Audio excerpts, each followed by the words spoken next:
We are the New York Knicks. We are the New York Knicks. Say go New York, go New York, go. Go New York, go New York, go. Say go New York, go New York, go. It's not fair. Well, just like that, look who's back in the mix. Straight out of New York City, it's the Red Hot Knicks. This song is significantly too happy to be the one that starts this off. That is for sure. This song this one, is, Joe. Evan, if you could play me a sadder song, you got some like Katy Perry I could cry to or something. That work? This sounds a little more down. I feel like I'm in an elevator that's stuck now. There you go. Let's get some real sadness going on, man. I'm trying to cry a little bit.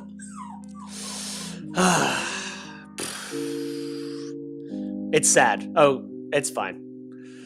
Bob Salute, Travel Vibes, who actually posted a half hour ago. I'm not upset. I'm very PCL. I'm very upset. Not the fact that Randle will be out for the remainder of the season, but how secretive the Knicks have been. Now I'm very concerned about OG. Bob Salute, what up?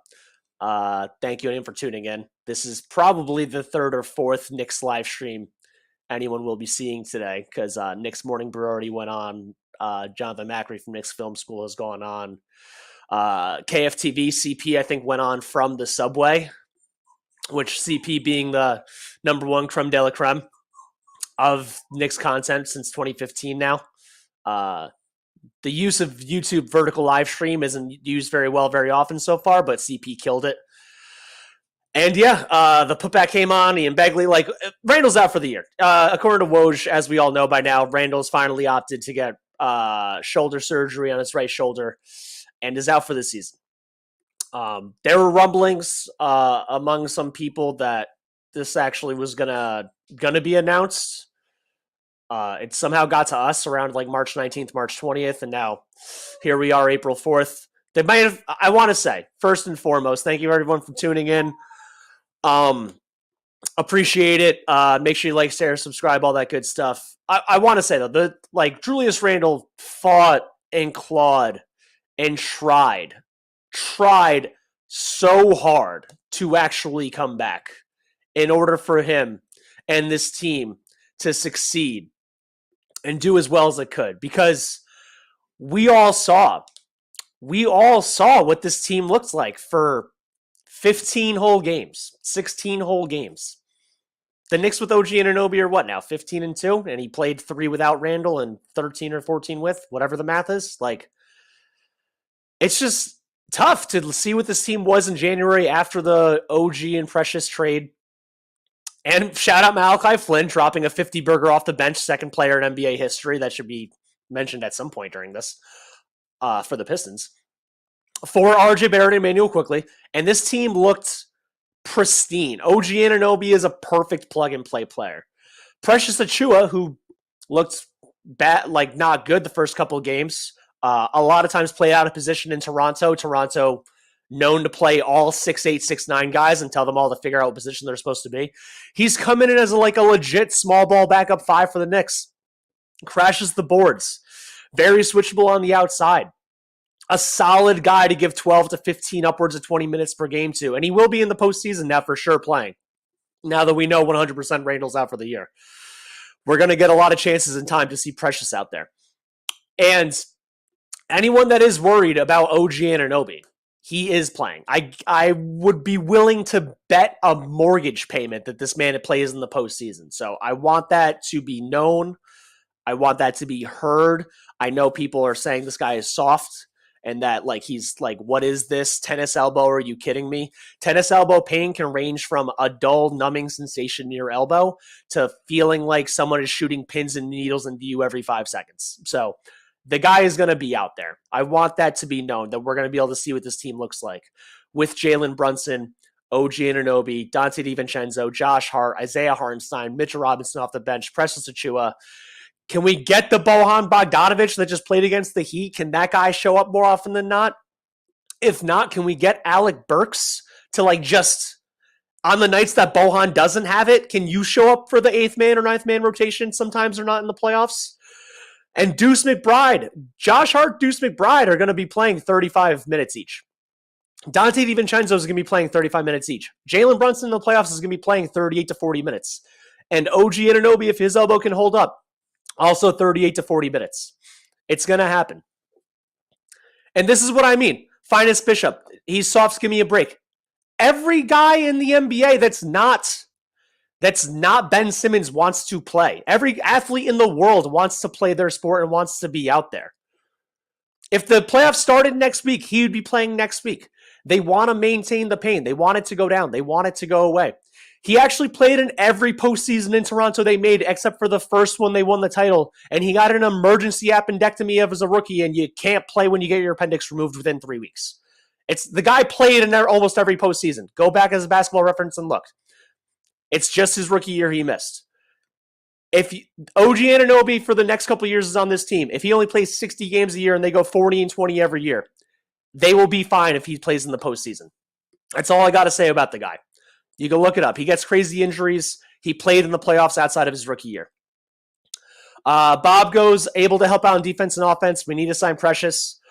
Also need to move Hart back to back up Dante, McBride to back up Brunson. We got to have Precious back up Randle. Our centers are covered. Yeah, dude, I mean, for the playoff rotation, I think it's going to end up being now that we know that Randle's out, I think it's going to be Deuce coming off the bench, and they're going to put OG at the 4. I would imagine it's going to be Brunson, Dante, Hart, OG, and Hart. Maybe they make adjustments at some point. Maybe Precious gets more minutes somewhere. Maybe McBride gets more minutes versus Dante at certain points, depending on matchup and defensive needs. But at least we know going in what this 8 or 9 man rotation is going to be now. There is no, we have to get Randle back in the mix. There is no, we need to because out of the 3 guys, OG, Randle, and Mitch, you do think that Randle needs the most ramp up period. That is how he plays. He needs the ball in his hands, draw double teams, get an ISO, kick out, try to make the right read, which in the playoffs sometimes he didn't make the right read. We've seen Beyblade Randle before. We've seen 57-point Randle before. The guy has a lot of variety up and down. It does suck that Julius Randle is a warrior. For anything that people say about OG Anunoby being soft, the one thing you will always never say about Julius Randle is he definitely tries to play through every ounce and bit of pain there is. That sometimes can go the wrong way. If you're playing 70% of yourself and you can't play the game the way you want, you're less likely to be able to drive through contact. You're more likely to react a split second versus Nostalgic Nick. I agree with you. I do think OG's tough. I don't think this guy wants to sit out personally. But the way Randle plays, it's just like, is 70% of Randle, is hurt shoulder Randle? Would it have been beneficial to the Knicks, or would it have hurt the Knicks? Last year, the guy had 1.5 good postseason games. The half of Game 5 against the Cavs and the Game 5 against the Heat. So both Game 5s he looked good. Got hurt against the Cavs in Game 5, missed Game 1 against the Heat, and then struggled a lot because he wasn't playing 100%. Now we're not going to see that. For better or for worse, we're not going to see Julius Randle in the playoffs this year. I would say for worse, obviously. I think most people would. But now we are going to see what this team can do without him. Also, for better or for worse. If the Knicks make the Eastern Conference Finals, or if the Knicks win at least 2 or 3 games in round 2, and OG Anunoby is clearly one of the 3 best players on the court, even without playing a lot of the year, he's getting $38 million a year. And then there's going to be a lot of people that complain that already thought it was a bad trade because the guy's hurt. It's all the way the NBA works, the way all sports work. It's about the playoffs. Can you get in, and can you win when you're there? Guys and teams don't care. Front offices don't care. If you're going to if you only play 50 games and you help the team go 40-10 and you're available in the postseason, that matters way more than someone playing 82 games and you go 42-40 in those 82. Both guys got 40 wins. One of them played 30 less games. Some people would argue they'd rather the guy that plays 30 more games. I would argue I'd rather the better win percentage and the better player. We do have a new shirt out, by the way. Not the best. I mean, the shirt looks awesome. It's a great message. It's a great thing. Not the best way to ever have to make a shirt. Obviously, we wish Julius Randle is and was healthy and would be playing. Win for 30 right here. Exclusive tee we have up on the Big Nick Energy shop right now. $29.99 starting out for the first 4 or 5 sizes. Once we get to 2X, 3X, they all go up $2 each because the larger the shirt, the more, I don't know, inside baseball stuff, just goes up $2 after 2XL. $29.99 each, though. Get the win for 30. The Knicks are going to need your support still as fans. Every Knicks content creator is going to need your support. We all are in this together. The Knicks and a lot of New York sports for over the recent years have put us through pain and faults and struggle. And now we're here with the second best player on our team out for the postseason, getting shoulder surgery. The man tried to rehab nonstop since January 27th or 28th, whenever the Miami game was. February, March. He tried for 2 months and a week, nonstop rehab through pain. The farthest the guy got in all that time was taking light padded contact. And again, I think we can all agree on this. Julius Randle, for better or for worse, the guy is tough as nails. If he could only take light padded contact, a lot of lesser men wouldn't be getting out of bed. Straight up. They wouldn't be going to work. And this man gets paid to take contact and be in a physical sport, and a lot of people wouldn't be going to work. I want to get into some of these comments. Shout out to everyone listening so far. We have 134 on Twitter, 14 on YouTube. I know this is going to be beating like a dead horse for the whole day, so appreciate anyone that's coming in or listening. Appreciate anyone that's already been tuning into the other pages, like I was saying before. Let's go back up to AP. Let's see who's going to make a name for themselves in the playoffs and see who's going to step up. I remember the 99 playoff run. That was after the Latrell Sprewell trade. Obviously, they had Sprewell in Houston. Marcus Camby and Kurt Thomas helped out a lot after, and Ewing got hurt in the postseason. And they made it to the finals. They lost 4-1 to the Spurs, to the beginning of Tim Duncan, unfortunately. And seeing what Wemby can do now already in his rookie year kind of makes that really annoying to see for a very small market that just has a great coach and also somehow lucks its way into every single great center there is to be drafted, but whatever. D Buckets, this news hurts, but I would argue a healthy OG is more valuable to us than Randle. We needed Randle, though, to have a chance to come out of the East. We can still win the first round. So a lot of people, I agree with a lot of this. A lot of people are worried about the Knicks falling to the play-in, basically. And I really don't. There's only like 6 games left. What are they right now? They're 44-31. That adds up to 75. There's 7 games left. The Knicks can go 3-4 in these last 7 games. And Indy is 2 games back and still has to play Miami and then one other team they're trying to fight with. The rest of Indy's schedule is OKC tomorrow, Miami, Toronto, Cleveland, Atlanta. As long as they lose 2 of these games and we win 3 of the last 7, then we're good. You can at least clinch 6th place, if nothing else. So between playing the Bulls 3 times and the Nets once and the Kings tonight, we already beat even without the guys that we're talking about right now. I don't see the Knicks going 2-5 or worse. So I think we could all pump the brakes on, oh my God, this team's going to fall out of the plan. So assuming they're in the 3, 4, 5, 6 area. The 3 is less and less likely by the day, obviously. But 4, 5, 6. You're playing Orlando or Miami or Cleveland. That's what it seems like more likely than not at this point. If the Knicks go up against Miami, I think now, especially without Randle, I'm assuming a healthy OG, again, based on what I've heard and like my belief. I think that goes 6 or 7 games. I think that's a crazy series. Obviously, the Miami Heat, Josh Hart saying that Jimmy Butler just does side quests all year, and then there's just a picture of Jimmy Butler riding a horse. I didn't even figure out if it was photoshopped or not because I saw it for 1 second, but it was really funny, and I hate Jimmy Butler, but it's still really funny. Does side quests all year, and then April turns around, and he's like, oh, I got to do the regular missions. That's going to be tough. I still think the Knicks should beat Orlando or Indy, or especially Cleveland. Not worried about any of those 3 teams. I think Orlando they beat in 5. I'm sorry, I just don't have faith in young teams in the playoffs, especially ones that have no offense whatsoever. Paolo Banchero, you're going to get shut down by OG Anunoby. That's my belief. And then from there, I'm not scared of Jalen Suggs or Franz Wagner or their version of centers of Wendell Carter or Gogi Bitts. I'm sorry. Indy, I think, goes 6 because I think Indy running up and down the court and Pascal being their second best player. Obviously, he has championship pedigree from the same team that OG missed the playoffs because of the appendectomy with the Raptors and Kawhi Leonard in 2019. I think that he helps them a lot. I think Tyrese Halliburton's really good. He hasn't been the same since his hamstring. I think the Pacers take him 6. They still win that series. I think the Heat go 7 games. And once it's game 7, I'm hoping we have the 4 seed of this instance, or maybe even the 3, and it's in New York. In Miami, though, a lot of their fans don't show up half the time anyway. I still think we can do that. I think it'd be hard as hell.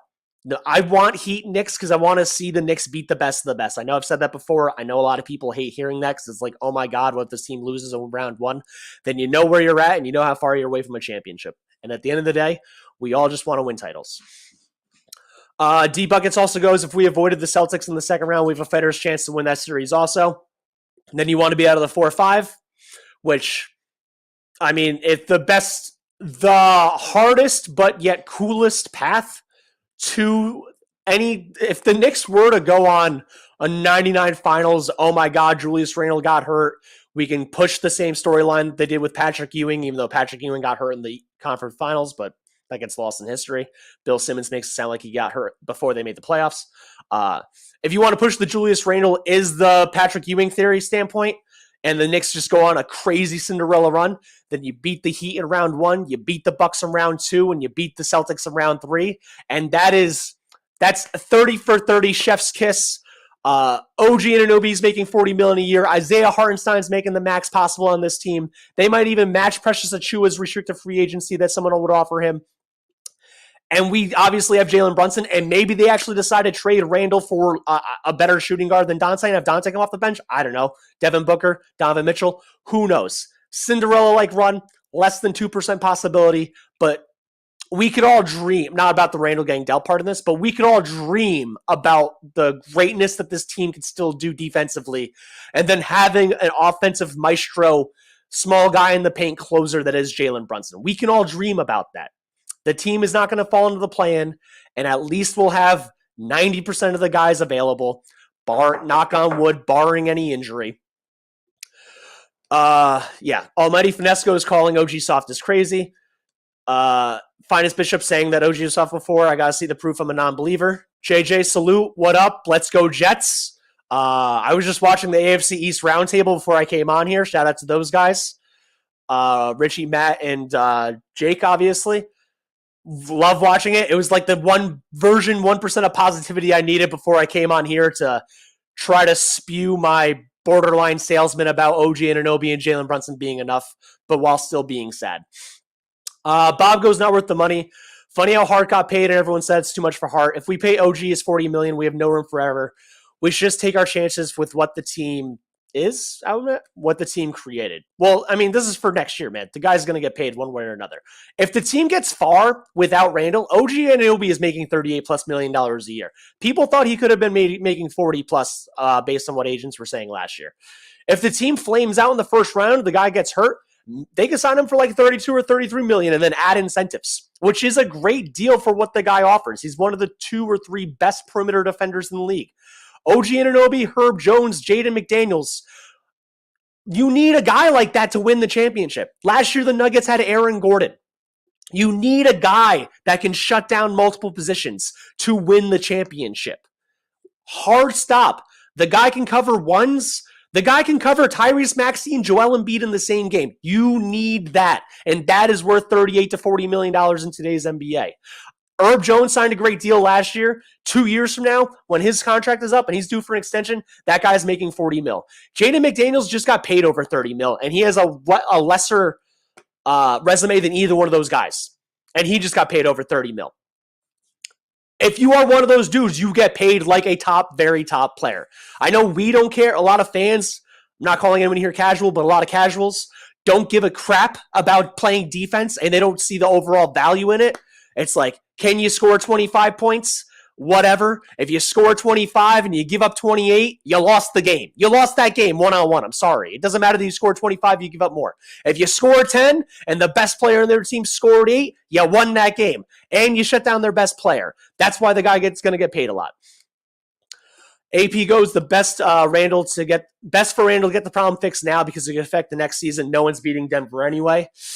AP, I know there's a lot of people that want to hate on the idea that any team other than New York here would be a lock. I did say at the beginning of the year, even prior to the Celtics getting Holiday, that Denver and Boston were my finals choice, and it hurts a lot to be a Knicks fan or any New York fan and ever choose Boston. So, ew, ouch that I had to even do that, but here we are.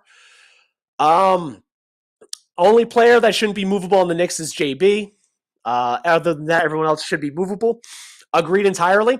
I don't think they would move Deuce this year because that is a phenomenal contract and they're going to want to hang on to it. And then whenever they do make a star trade, 1,000,000% that team is going to ask for Deuce as a major part of that trade. I don't think they're going to move OG Anunoby 1 year in. Within 1 year of the deal, also it would have to be a signing trade, which makes them more complicated. You sign the guy to an extension, and I think he might be movable next year. But totally agree. Every single player that's not Jalen Brunson on this team should be able or willing to be moved on to for a better player. Bob, meaning injuries or not, signing injury OG to that much, you're locked into no wiggle room for the next 4 years. Rather build like we did with trades and picks. Find the guys like Hart, Precious, Dante to look for. That's fine, but those guys aren't good enough to win a title on their own. None of those guys are all like lower level role players, ancillary pieces. And every team is the top teams are built that they have 2 or 3 max or near max guys. And then a bunch of guys like Josh Hart and Precious Achiuwa and Dante DiVincenzo on their rosters.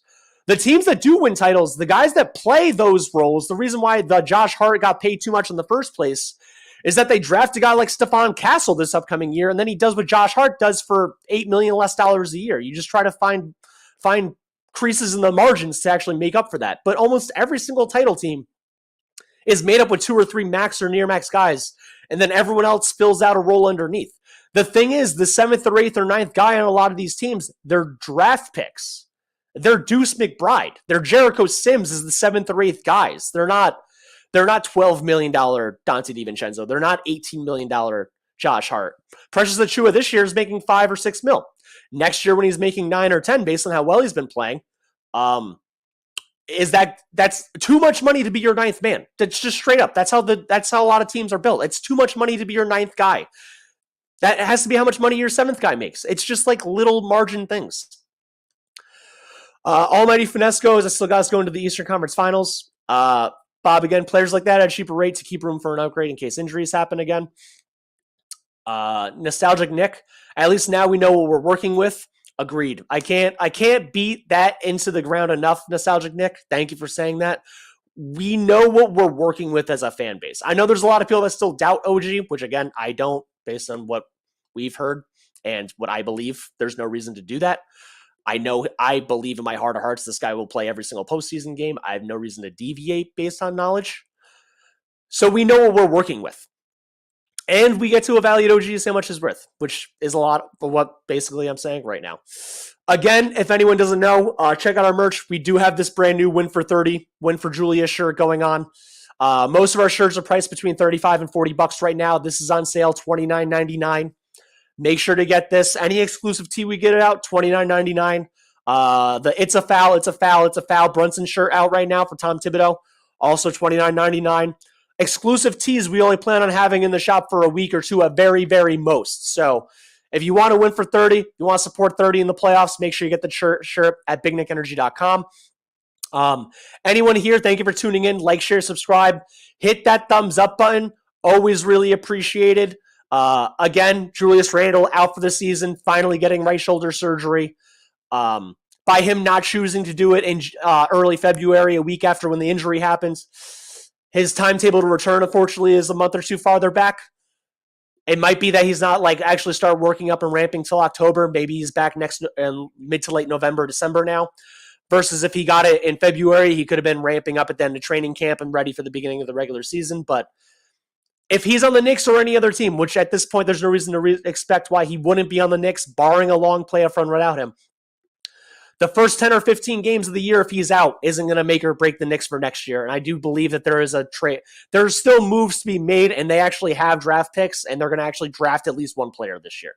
So we're going to see what this team looks like for this season without Randle, and we'll know what we're doing and working with next year as more puzzle pieces start to flow in. Finest Bishop, wishful thinking, Almighty. I believe in honesty, not wishful thinking. About what? Oh, what is he? Oh, I still got us going to the Eastern Conference Finals. Okay. Bob, 50 points off the bench. Good thing he showed that ability. Yeah, shout out Malachi Flynn, man. For real. This is a guy, and I've said this last year. I want to make it known because I said the same thing when Obi dropped 42. Kenneth Lofton dropped 40 last year. Late March and April basketball for teams that don't matter, that don't have anything to play for anymore. And Malachi Flynn was the first guy off the bench for the Detroit Pistons. If Malachi Flynn is on any halfway decent team, he's the 9th or 10th guy off the bench at most. He's naturally a small guard. He's 6'1", smaller wingspan, fouls on defense a lot when he's out there. That's why a lot of the times that he actually had trouble with Nick Nurse's rotation. And he's 25 years old, so he's near what he's going to be. But the dude dropped 50 in an NBA game, and the Hawks are actually in the play-in. They should be competing for something, and DeJounte Murray allegedly is a good defender. Haven't seen it in a little while, so I don't know what that's about. Watching Malachi Flynn drop 50 on DeJounte Murray, I mean, I was one of the people that said I wish we would have traded 2 first-round picks for him, especially now that hindsight's 2020, Bohan and Burks have done what they've done with this team. But Malachi Flynn dropped 50 on his team, so whatever. Shout out to Flynn. He's going to be in the NBA for at least a few more years off of this performance alone. Maybe he's starting to figure it out. And dude, for the few games that he did play here, he's a better backup, just pure point guard, if nothing else, than Deuce McBride. He's worse at defense. He's worse at shooting. He's worse at being in the right position without the ball. Deuce McBride is an overall NBA player, but just pure NBA backup point guard standpoint, Malachi Flynn knew what to do or knew where to go. And I thought he had a lot of juice off the dribble, if nothing else. AP goes, now we're going to see what playoff Brunson can do. Man, Jalen Brunson's going to average 30 and 7, whether the Knicks get swept or whether the Knicks win the finals. We know that, if nothing else. Finance Bishop, they're going to double JB a lot in the playoffs. Miami showed you last year, and JB still dropped 42 in a deciding game 6 and still averaged over 32 for the series. Yes, a lot of teams are going to double JB in the playoffs, and this goes back to the OG thing. You have Dante DiVincenzo and OG Anunoby out there. You have spacing. Way more than Dante DiVincenzo and Josh Hart on their own. That's what the spacing around Brunson is going to be key. Isaiah Hartenstein starting instead of Mitchell Robinson allows you to give your center position the ball at the high elbow above the nail. You can do a lot there. The guy can get back cuts. There's just more spacing allowed and involved with this lineup. Deuce McBride getting as many minutes as he does now, shooting 42% from 3, also allows spacing. Yes, you can double a player, but it's easier to double when the paint is jammed up and locked and loaded. And having Hart and Precious at the 3-4 allows, and Mitch or iHart, I mean, at this point, if that was the lineup, it doesn't help regardless either way with spacing. iHart better than Mitch, but still not a lot of shooting there. Shooting in space allows for teams, or prevents teams from doubling nearly as much. And that's where this 3-point extended lineup's going to be. I know Hart's going to play a lot of minutes in a lot of games, but now that Tibbs has shown for so long he's willing to play Brunson and Deuce and DiVincenzo together, which as someone that loved Emmanuel Quickley, I get Deuce is a better on-ball defender than Emmanuel Quickley. I think Quickley was better at the point where he was at off-ball and he's slightly taller and has slightly longer arms, I'm pretty sure, or it's around the same size wingspan, but was better off-ball. For him to be willing to play Deuce at the 2 and not always willing to start, and wasn't willing to start IQ at the 2, even though IQ almost always ended up closing, a little frustrating, a tad, not going to lie. But Brunson, Deuce, DiVincenzo, OG Anunoby, Isaiah Hartenstein, you really can't double Jalen Brunson with that 5 out there. You can't. And because OG is able to cover 5s, you could even go a little small. You could actually I don't know if Tom Thibodeau would ever really do this. We could dream for a second. Hypothetical. Stay with me. Don't turn it off just because we all know who Tibbs is. Brunson, DiVincenzo, Deuce, DiVincenzo, Hart, OG, Anunoby. And Hart is your only non-shooter, but he's a fly on the wall. He grabs the ball off those rebounds and flies up the court, man. He's gonna run 100 miles an hour, whether it's into a wall or for a layup.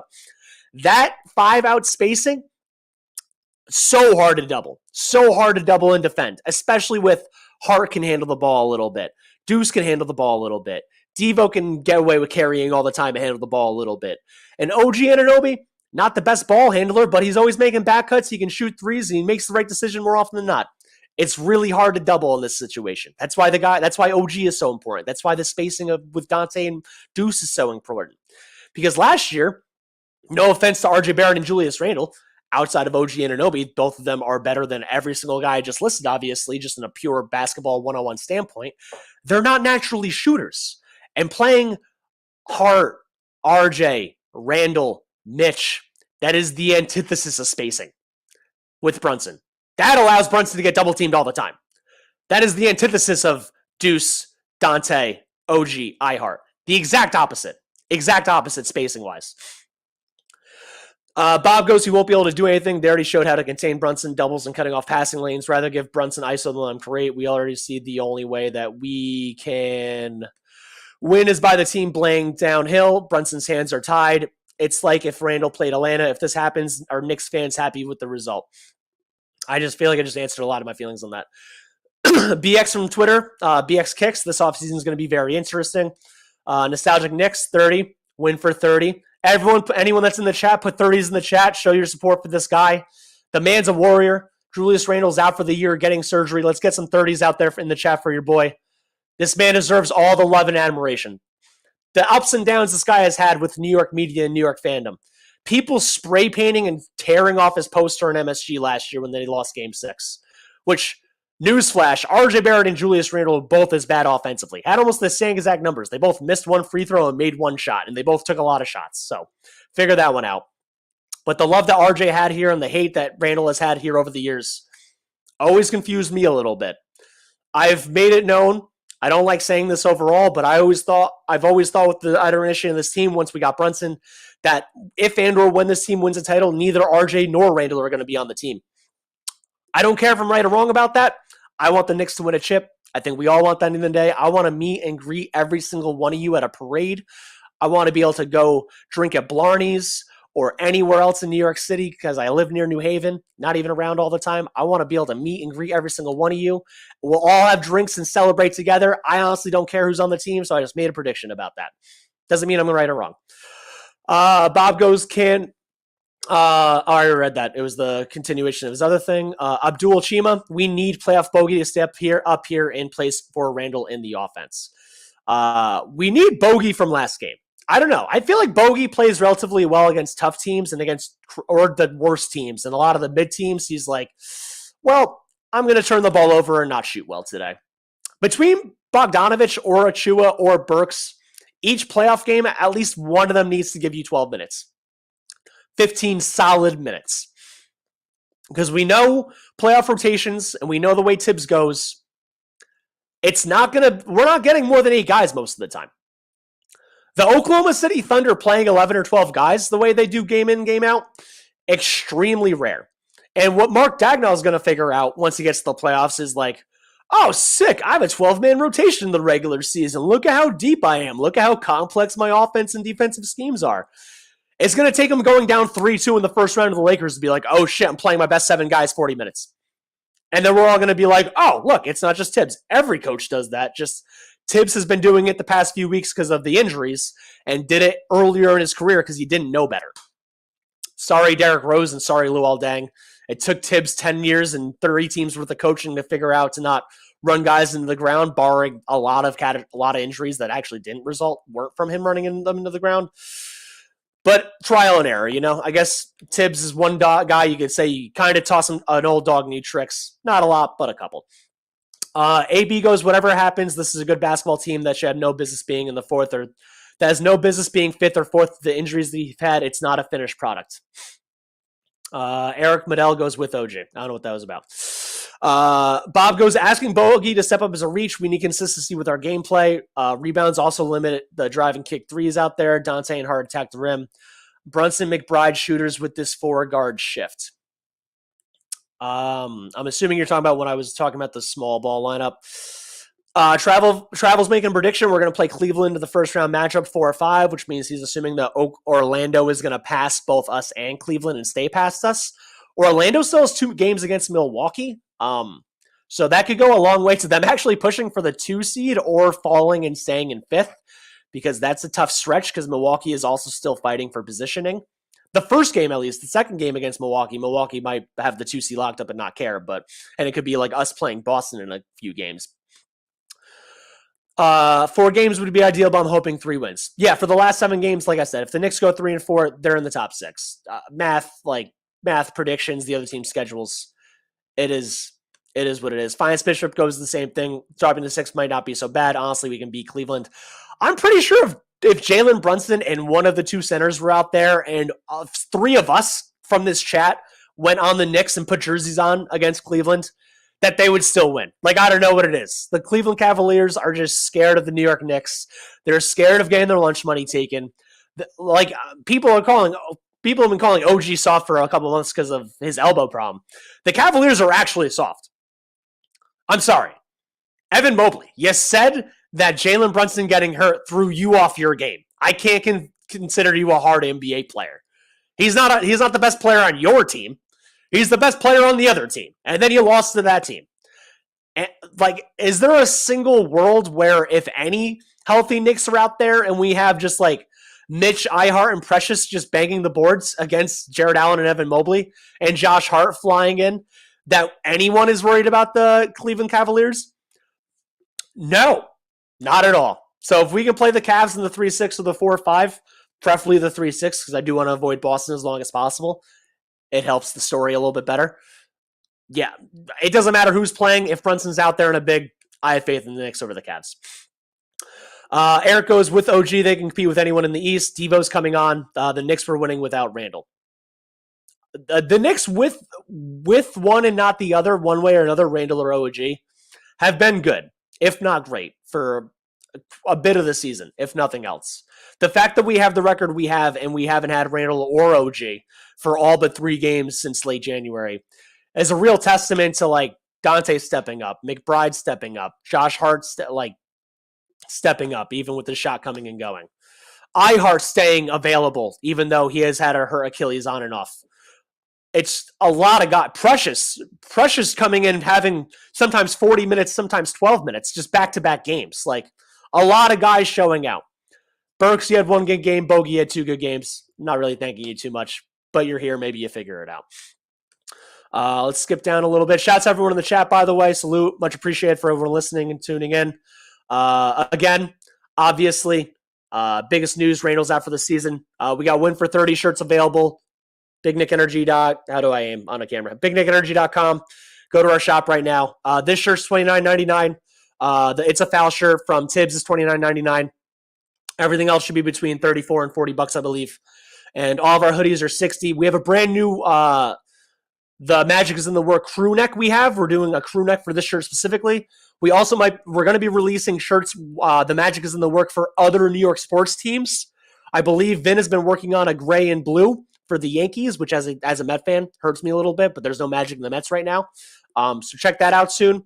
But the Win for 30, man, this is exclusive. We're not going to be offering it too much, and the It's a Foul shirt are both going to be come and go very soon. So grab one of these while you can, BigNickEnergy.com. Shout out to everyone in the chat. Anyone that's here tuning in, much appreciated. Hit the thumbs up button. Anyone that's on Twitter, appreciate you guys watching. Always come over to YouTube, though. Always appreciate it over here. Let's see. I'm trying to skip down a little bit. I know there's quite a few. Where am I? It's 2:36 right now. Let's go to this. Rocks New York hot take. Pump the brakes. We got 7 games left to improve. Nothing changes. We're going to be pleasantly surprised at the playoff run. Facts. Got nothing else to add to that. Deep Buckets. Difference this year is we have better shooting surrounding Brunson with OG, Dante, McBride, and if Bogey and Burke. Honestly, if Bogey or Burks can find their stroke, chef's kiss. I don't even need both. Just need one. Rocco's baby Bob crazy. We're talking about next year. Is OG going to play in the playoffs? Yes. Hard stop. I don't need to say anything else. Yes. A lot of teams are playing well. The bench, look at Denver's bench. A lot of teams' bench helps the team because when the stars are missing shots, the bench keeps the temp to allow time to adjust. Denver also has the best player in the NBA, no matter what Gilbert Arenas says. So that helps a lot. And going back to what I was saying about when people were saying that Hart got paid too much or DiVincenzo got paid too much, which are now starters. So, I mean, it makes sense with what they're getting paid.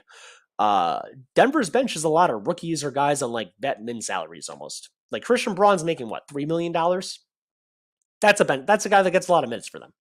That's like 3 mil to 12 mil as your bench guy is where more teams make up in the margins than your starter making 31 million versus 40 million. I'm just saying. They're playing with these guys a lot of months, so it's not new. Teddy goes, read my comment, Joe, but I don't know Teddy, what up? Shout out. I don't know if this is the comment you wanted me to read, but there you go. Nostalgia goes, hey, Joe, what position do the Knicks need to draft this summer?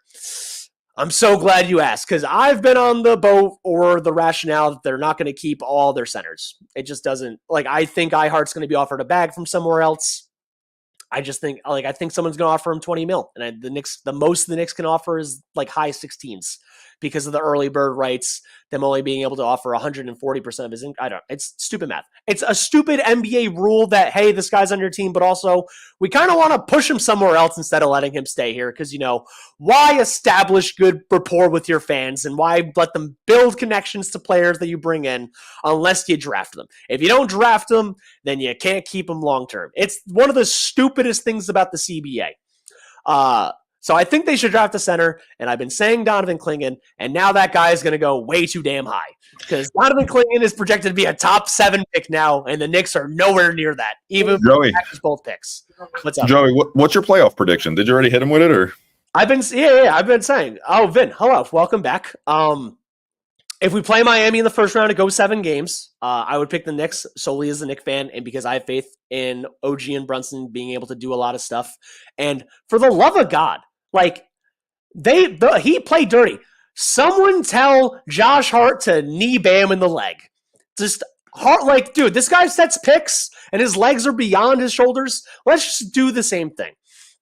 Mitchell Robinson. I do expect the Knicks to play way more physical if they see Miami Heat again after this. I'm not saying take out a leg, but I do expect maybe an accident to happen. Oh, yeah. I mean, we make Beat 'em with Metal Bat t-shirts at bignickenergy.com, by the way, if you want to get Beat 'em with a Metal Bat.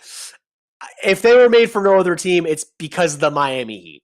I hate you, Jaime Jaquez. I hate you, Bam Adebayo. Jimmy, I respect you. You've been great media fodder for years and years. Can't stand you on the Heat. Spoelstra's a demon. Pat Riley's the devil. I can't stand the Heat. But I love Miami, the city. I got to play. It's beautiful. It's gorgeous. 70 degrees all the time. Yeah. Screw the Heat. Screw the Heat. I really don't know what Teddy wanted me to read. I don't know if he just wanted me to read my comment. I'm so confused.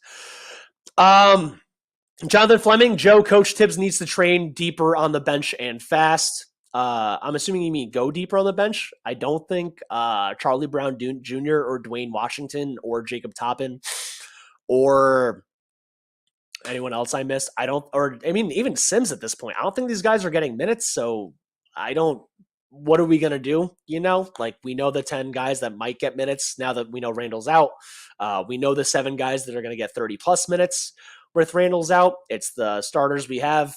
Move Deuce to the bench, add OG. Mitch plus iHeart equals 48. Deuce is going to get a lot of minutes. And then Precious, I think, would be 8th out of that. Should get the 8th most minutes. And then Alec Burks, Bojan Bogdanovic, you both get 2 shots in a game. If you both go for 2, you're not playing. I don't know. They're going to go 8 deep, maybe 9 if one of the 2 Detroit idiots can figure it out. Nostalgia goes, I'm a big fan of your merch. Much appreciated, man. Thank you so much. Also, if you notice, we've been blast marketing way more. It's because I started blast marketing nonstop. So if you see us retweet our own stuff or repost our own stuff and you get mad, it's all my fault. AP goes, Bogey gone next year. Those 2 guys are rentals. Do that. That 18 million Bogey has was 100% made to be Evan Fournier filler for whatever trade they make. Bob goes, why is everyone on Murray like that? He doesn't play well with others or in the system well. The Knicks fans can be okay with Brunson shooting a lot, but with Murray, no one else will have the ball. I think the idea was to have a backup point guard who could also start with DeJounte Murray. And he, on paper and for part of his career, was a great defender. 6'5", 6'9" wingspan, can cover ball. I don't know if he just went to watch Trae Young in Atlanta and then was like, never mind. He doesn't play defense. I'm not going to play defense. I don't know if he doesn't like Quinn Snyder. I do think if DeJounte Murray was given Tom Thibodeau a coach? Because DeJounte above, you can tell from the way Murray conducts himself in like offseason activities, like he punked out Paolo Banchero or tried when Paolo was the number 1 overall pick. He is a total dog, if nothing else. If you give Murray a coach like Tibbs and Tibbs a player like Murray, I think the two of them bring the best out of each other. Also, you come onto a team like this, like I feel like Jalen Brunson is an easier, better leader to play with or for than Trae Young. Maybe I'm just saying that as a Knicks homer, but from afar, Trae Young averages more assists and yet still somehow seems more selfish. Figure that one out. Jonathan Fleming goes, the Knicks ain't winning a chip within 2 years, and they damn sure ain't getting swept. So they're not the best and they're not the worst, baby. They're mid. They're playoff mid, which for what it's worth, playoff mid is better than lower mid, or the worst, which we were for a while. I'm not a fan of saying at least it's not as bad as it used to be, but I mean, 29 teams every year can say they aren't winning the chip, and most teams every year can say they didn't get swept. So, yay. Terrence, what up, man? Salute. Much appreciated. The Knicks will still make the second round no matter what after that. I'm not sure. The loss of Julius for the season is big. Again, this goes back, like, if they're not playing Miami, like, I don't think they're going to fall to – I already said the odds of them falling to the play-in are so low. I'm not worried about the Bucks or the Celtics in the first round. Miami is the only team I think they would even have a chance of losing in the first round, too. I am not scared of Orlando, Indy, or Cleveland one iota at all. John Candy, $1.99 super chat. Will the Knicks surprise people in the playoffs? Yes.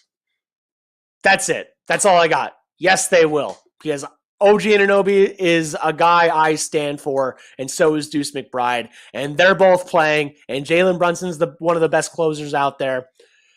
Granted, he missed 2 game-winning shots in back-to-back games, but I'm not holding that against them because it's all the refs' fault. No, I'm joking. I'm not the type of person that blames the refs.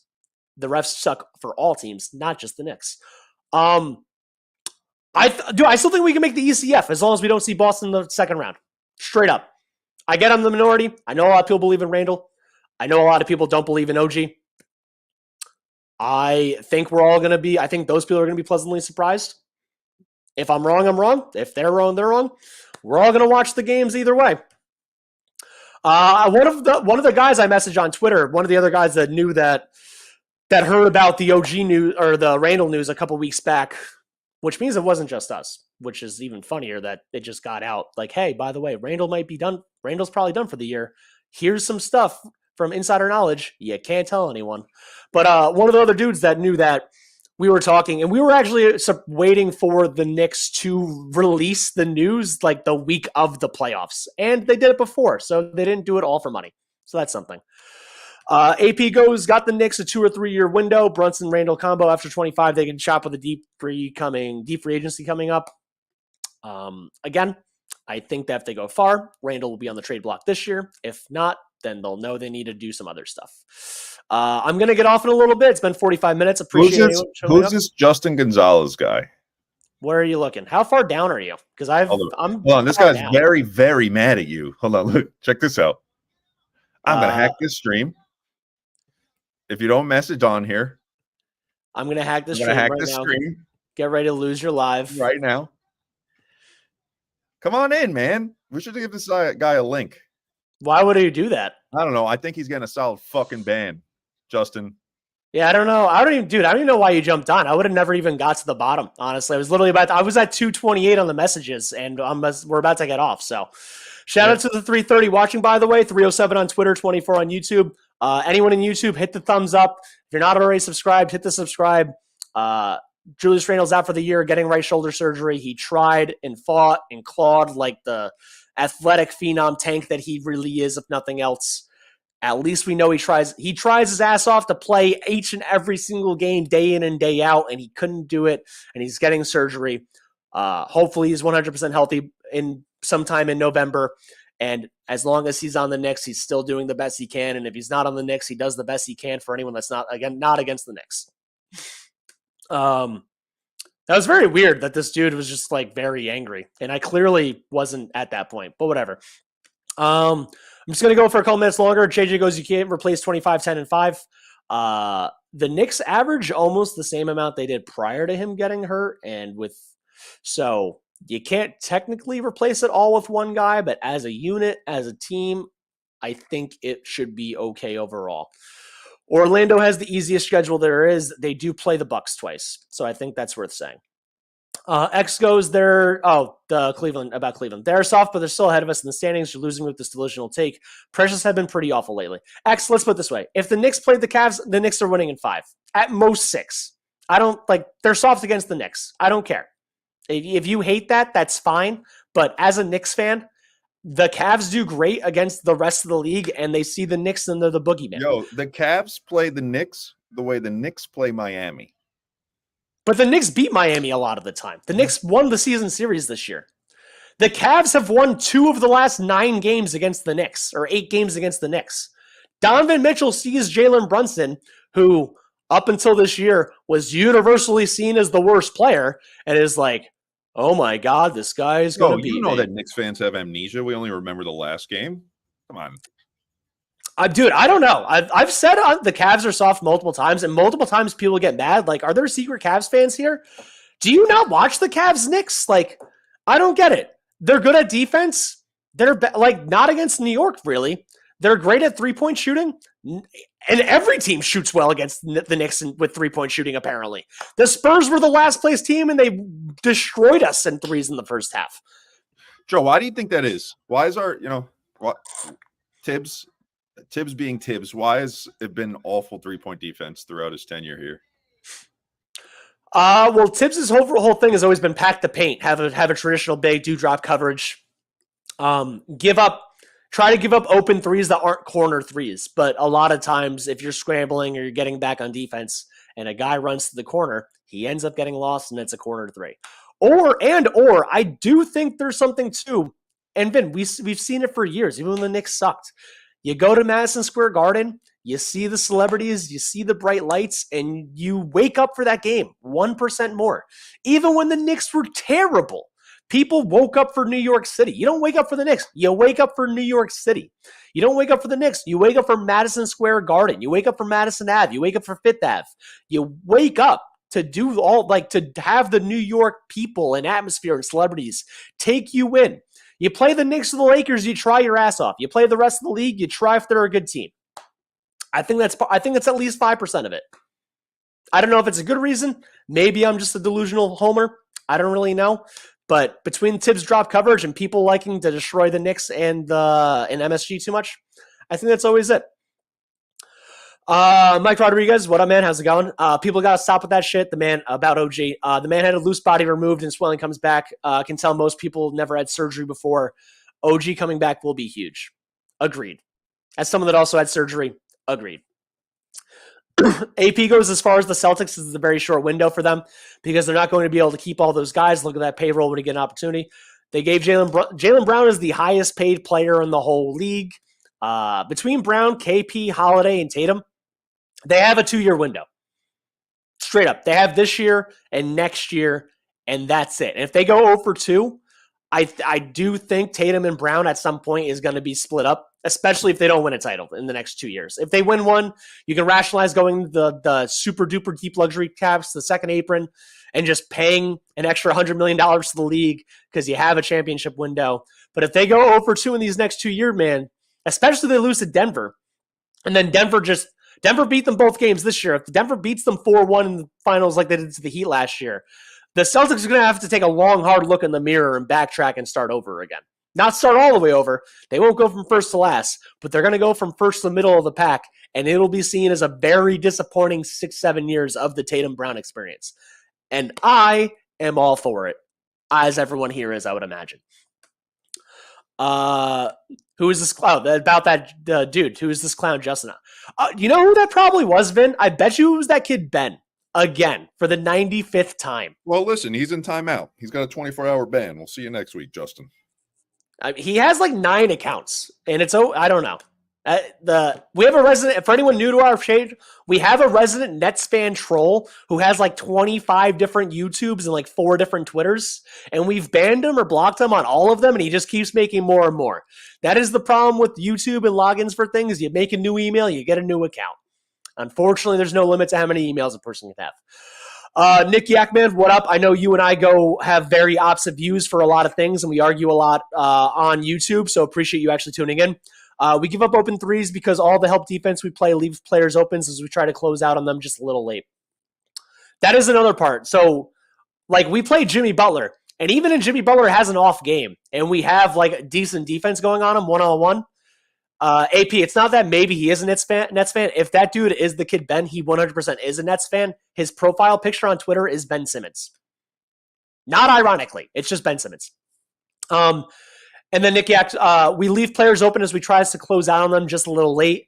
When we go up against guys like Jimmy Butler and we're constantly doubling him, that does always happen. It's very aggravating. So that's another thing about the OG Anunoby effect. Put him on Butler. For the love of God, don't send a double team. If you have Donovan Mitchell, don't send a double team, which I think we figured out last year, although we just left Isaac Okoro open, which basically worked the same way as anyone leaving Josh Hart open. The guy couldn't make anything. I think he started out 2 for 2 in the first game, and it all went downhill from there. So just don't always double the star, Tibbs. The guy's having a good game. Sometimes you can let a star get 30 and the rest of the team can't score 80. Just don't always double the star and then don't give up an open 3 2 passes away. Knicks will be 2026 champs. I love the tag. I know I've said this before. I'll say it again. I love this title because that's the year I've been saying we're getting Devin Booker, that trade deadline, and then we win the titles, baby. We win all the titles, baby. It's going to finally happen. No, I'm joking. Or am I? What's good, people? Salute, shout out. AP, this is going to be the last one. Again, everyone tuning in, hit the like button, hit the thumbs up, share, subscribe. We got new shirts. Win for Randle. It's going that way. It's that way. I'll never figure out this camera. It's that one. You get it at that website, bignickenergy.com. That's $29.99 right now. We have It's a Foul shirt by Tips, $29.99. Check out our merch. Check out our stuff. Last 2 comments I'm going to read. Don't be surprised if Pat Riley trades Jimmy Butler very soon. That money goes up along with his age. If you know about Riley, and we all know about anyone that's over the age of 27 that's a Knicks fan knows all about Pat Riley. He has no loyalty. He has loyalty to one guy, and it's his homegrown chosen coach, Eric Spoelstra. And Dwayne Wade, kind of, mostly. That's it. But agreed. The last thing I wanted to read was the reason why I said 2 years because we want to be 100% sharp, but regardless, no matter what other Knick haters say, we will be a fighting champion. Trill Boys, shout out, buying each one now. Let's go. Always shout out. Always appreciate the support, man. I'm getting a Win for 30 shirt sent to my house as we speak. Going to be wearing it for multiple playoff games. This whole thing, as far as the Knicks can or can't get, it's all thanks to him because of Julius Randle. We can't forget what this guy helped us do during that COVID year, during a time when the world felt like it was ending, during a time when New Yorkers needed something to cheer and get behind. This man helped bring a community together. He also brought a lot of hatred to himself and his family, and I sincerely apologize about that on the voice of Knicks fans. I'm not the voice of Knicks fans, but just for any Knicks fans that are listening to me, I'm sorry about that. I feel really bad about this dude having to go on social media and witness his thing being torn off after losing Game 6 last year. And Derrick Rose, too. Julius Randle, Derrick Rose, and RJ Barrett that COVID year did a lot. Reggie Bullock, Nerlens Noel. I don't know how. Kind of, I'll give Elfrid Payton a little mention. You know, here's some words. Jalen Brunson, 2 championships and a retired jersey. And with that, AP, that is the last comment. Then we're going to sign off if you want in the stream. Thank you again for everyone tuning in. Let's go Knicks. Let's beat the Kings tonight. We beat the Kings tonight, and then we're all going to be doing okay again. We'll be back in the 4th seed. I don't think we have to really worry about the Heat and the Pacers passing us. I want us to be 3 or 6. I want to avoid 4 or 5. But whatever it takes to get there, no matter what, let's go Knicks. Win for 30. Win for Julius Randle. OG Anunoby and Deuce McBride, don't make your boy look bad at any given point. And with that, we're out of here. Peace.